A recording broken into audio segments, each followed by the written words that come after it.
Hello and welcome. Today, we're going to be talking about interior design and YouTube backgrounds. By the end of this video, you should know the art of intentionally designing YouTube backgrounds, why Twitch streamers and YouTubers have the capacity to overdo or underdo their backgrounds based on their personality, and the little game theory aspects in there. And finally, we're going to be judging my own shots based off of this interior design book that we'll be talking about today. Stick around. So the book in reference is Frida Rahmset's Interior Design Handbook. I don't know too much about interior design, but I've always really been interested in what I don't like about certain spaces. And I've started following some interior design YouTubers like Paige Wassell and Caroline. Both of these interior designers just kind of like talk about different things a person might add to their home and items and furniture that a person might be interested in removing from their home to kind of add an overall sense of unity to a domicile. And I think that this topic is particularly interesting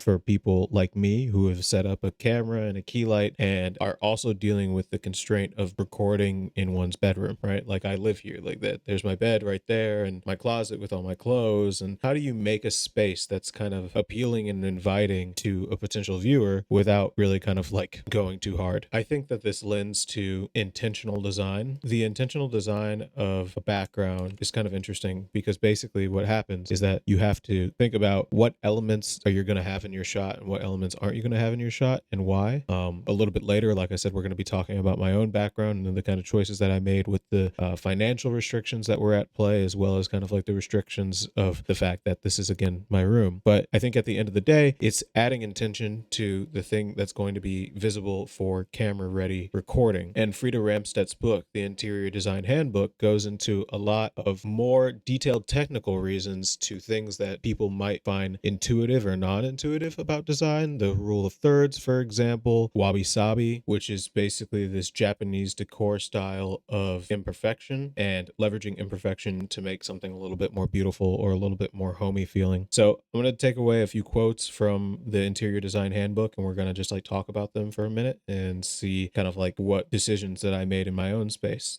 based off of the things that I think are interesting from the book. So one quote that I thought was really interesting was that negative space contributes much more to the overall experience as furnished space does. So this, I think, applies to music production. It applies to writing. It applies to coding in a lot of ways, where it's the things that you don't write that really kind of give credence and meanings to the things that you do write. So I like to think about it as how can we have empty space represent something beautiful or something that empowers the choices that we did make. Because if you find that you have too much stuff in your place of living, or too many options for clothing, or too many sounds in a sonic landscape for a song you're working on, you'll find that it becomes crowded. And when things become crowded or feature bloated, whether you're app developing or making music or dealing with a room, you kind of lose the ability to say that this is the focal point of a room. So we can see in this space here the very intentional use of negative space, where this whole wall, which basically takes up a good quarter of the room, is basically left empty, right? And basically what this emptiness does, in my opinion, and from my own understanding of the Interior Design Handbook, is that it draws more attention to the focal point of the room, right? It draws more attention to this spacing of this rug, which like the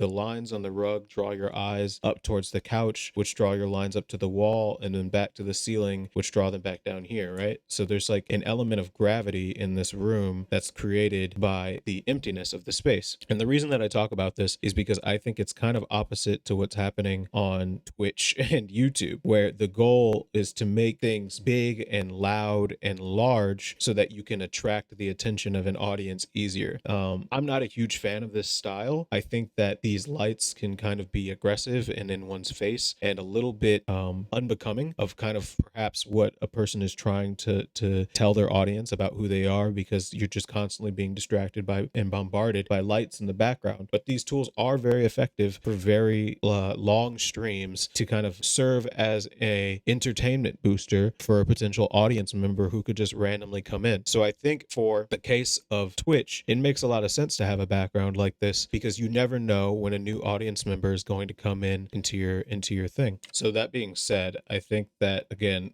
things about this room that kind of like upset me are just how aggressive the lights are, how like blatant the kind of fridge is, and just like the repetitiveness of the colors. It's very much on brand, but I think that, you know, for a lot of young streamers who would see a room like this and want to start their own content creation pipeline would just be compelled to buy this stuff without knowing why they're buying this stuff, which leads to a problem where people will obscure their personality in order to attract fans to their thing, whatever their thing is, whether it's YouTube or Twitch or whatever. But I don't want to be completely unfair. I want to judge my own room as well. I don't think it's perfect. I think that there's a lot of things that I've learned from this interior design handbook, as well as buying different items and equipment, camera recording gear, microphones, key lights, that have taught me a lot about how I like to set up my own background. So in direct comparison with this Twitch image here, we can see that, you know, we have the Secret Lab gaming chair here, 80 monitors, a G Fuel fridge, a lot of ring lighting, a lot of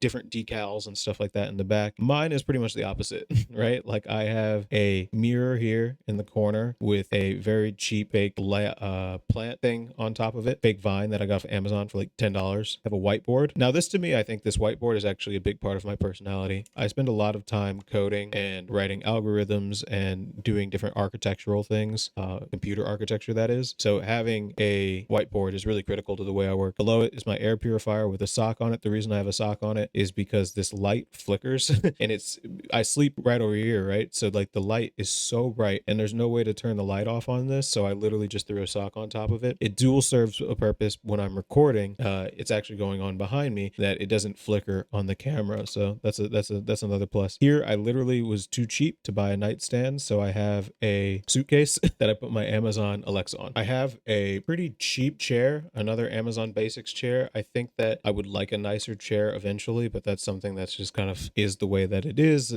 I would like a Herman Miller, but those are kind of a big investment, and I usually don't like making those big of investments. What I didn't take a picture of is my standing desk, which is behind the camera. It's actually a 72-inch upright desk, and it looks a lot like this. It's an uplift desk, by the way. Sorry about that. I thought it was upright, but it's uplift. It's been a while. And on this uplift desk, I do a lot of also algorithms and drawing as well. I don't have this one monitor. I have two monitors and the camera right here in the middle, a key light over here, my MacBook in front of me, and a desk tray right in front of that. I would say that my design is intentional, but there's obviously space for the design to grow. Another part of my room that I really enjoy is this lamp in the corner. I think it adds a nice amount of lighting to my videos, but it also serves the dual purpose of being soft lighting for when I want to read and sleep in my bed here. So I also operate under constraints. I don't think that there's any creator who isn't trying to create something with working with the best that they have. And in a lot of ways, it's about doing intentional designing using these techniques from interior design without being limited by them. If you can't afford certain things, you work with what you have. You work with the fact that, for example, in my apartment, I have wall-to-wall carpet, which I hate because it